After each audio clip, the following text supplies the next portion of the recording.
कि माना कि तुमको अपनी तलवार की तेजी आजमानी है, हमारी गर्दनों पे होगा इसका इम्तिहान कब तक। जो खुद को छाती ठोक ठोक करके ओबीसी का कहते थे, जितना ज्यादा नुकसान मोदी जी ने ओबीसी का किया है उतना शायद मनु ने भी नहीं किया। और पिछले 11 साल से मोदी जी कुंडली मार करके बैठे हुए हैं इस पे, और वो खुद को क्या कहते हैं? खुद को कहते हैं मैं ओबीसी का हूं।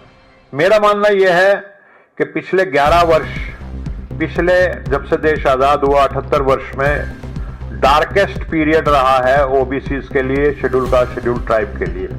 यानी कानून बना करके वंचित रखा जाता था दलितों को, पिछड़ों को, आदिवासियों को शिक्षा से।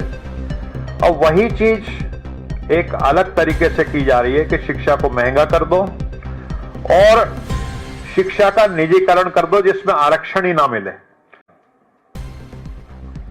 कि माना कि तुमको अपनी तलवार की तेजी आजमानी है, हमारी गर्दनों पे होगा इसका इम्तिहान कब तक। यानी 11 साल बीत चुके हैं। वो मोदी जी जो खुद को छाती ठोक ठोक करके ओबीसी का कहते थे, जितना ज्यादा नुकसान मोदी जी ने ओबीसी का किया है उतना शायद मनु ने भी नहीं किया हो। मेरा कहने का मतलब यह है कि कानून बना, हमारी यूपीए की सरकार ने बनाया, सरकारी क्षेत्र में लागू हो गया, प्राइवेट संस्था के जो लोग थे वो कोर्ट में चले गए। 2014 तक वो मामला सुप्रीम कोर्ट में अटका रहा। 29 जनवरी 2014 को कोर्ट का फैसला, अंतिम फैसला आ गया कि हमारे जो मनमोहन सिंह जी ने जो कानून बनाया था, जो पार्लियामेंट ने कानून बनाया था उनके प्रधानमंत्री के कॉल में, वो बिल्कुल संविधान सम्मत है और इसको लागू किया जाना चाहिए। 29 जनवरी 2014 को लोकसभा के चुनाव शुरू हो चुके थे, आचार संहिता लागू हो चुकी थी, नई सरकार आई और पिछले 11 साल से मोदी जी कुंडली मार करके बैठे हुए हैं इस पे। और वो खुद को क्या कहते हैं? खुद को कहते हैं मैं ओबीसी का हूं। तो मेरा मानना यह है कि पिछले 11 वर्ष, पिछले जब से देश आजाद हुआ 78 वर्ष में डार्केस्ट पीरियड रहा है ओबीसी के लिए, शेड्यूल कास्ट शेड्यूल ट्राइब के लिए। एक जो मनुवादी व्यवस्था जिसका जिक्र हमारे गौतम साहब ने कहा, जिक्र किया कि एक मनुवादी व्यवस्था होती थी जिसमें एकलव्य का अंगूठा काट दिया जाता था। हजारों लाखों करोड़ों ऐसे उदाहरण हैं। यानी कानून बना करके वंचित रखा जाता था दलितों को, पिछड़ों को, आदिवासियों को शिक्षा से। और वही चीज एक अलग तरीके से की जा रही है कि शिक्षा को महंगा कर दो और शिक्षा का निजीकरण कर दो जिसमें आरक्षण ही ना मिले।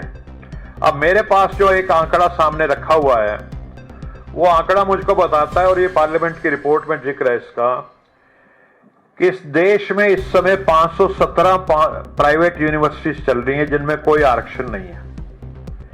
इस देश में 45,000 से ज्यादा डिग्री कॉलेज हैं जिनमें सिर्फ 21.5% जो कॉलेज हैं वो सरकारी हैं और 78.5% जो कॉलेजेस हैं वो प्राइवेट हैं जिनमें आरक्षण नहीं है।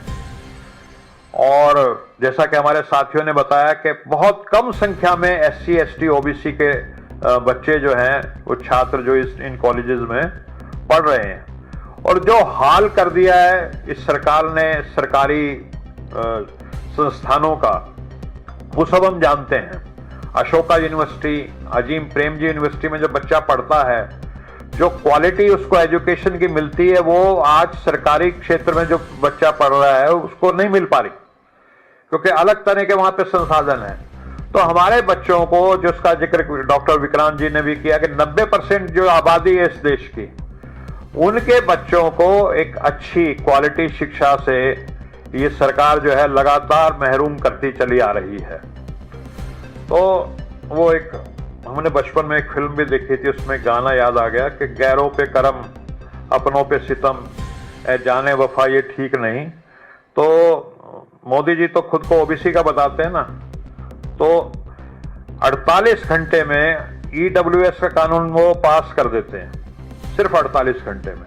राष्ट्रपति जी से भी साइन हो जाते हैं। और 11 वर्षों में एक संविधान में जो चीज लिखी हुई है 15(5) उसको वो लागू नहीं कर पाते। ये मैं समझता हूं कि हमारे लिए देश का तो दुर्भाग्य है ही, हमारे ओबीसी SC ST के भाइयों का भी दुर्भाग्य है कि ऐसा प्रधानमंत्री हमारे इस समय इस देश में है।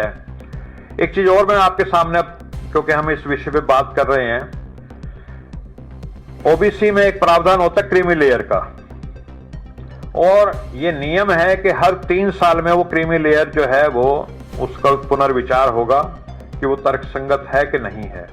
महंगाई बढ़ती रहती है, तनख्वाहें बढ़ती रहती हैं। तो 2017 में क्रीमी लेयर तय हुई थी 8 लाख रुपया, आज 2025 हो गई। 3 साल में, यानी 2020 में वो रिवाइज होनी थी। मोदी जी को फुर्सत नहीं मिली, विदेश में जाकर के टंका बजाते रहते हैं, लेकिन जिन ओबीसी का खुद को बोलते हैं उन ओबीसी की क्रीमी लेयर को रिवाइज करने का भाई साहब को फुर्सत नहीं मिली।